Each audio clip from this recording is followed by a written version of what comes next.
יש פה וינקה שלא החלפנו, שעברה את החורף הקשה אצלנו וממשיכה לחיות. לא יקר. וינקה היו עושים פעם תרופות פסיכואקטיביות. באמת?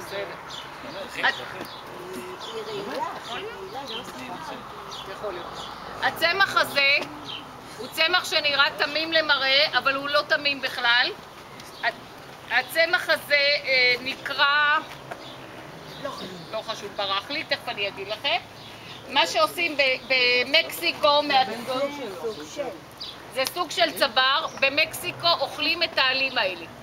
העלים האלה משמשים להורדת לחץ דם, ובמקסיקו הם אוכלים אותו בסלט. קיבלה שבת. בדרך כלל לא. צריך לשים לב. בפעם האחרונה שעשיתי את זה נכנס לי איזה קוץ.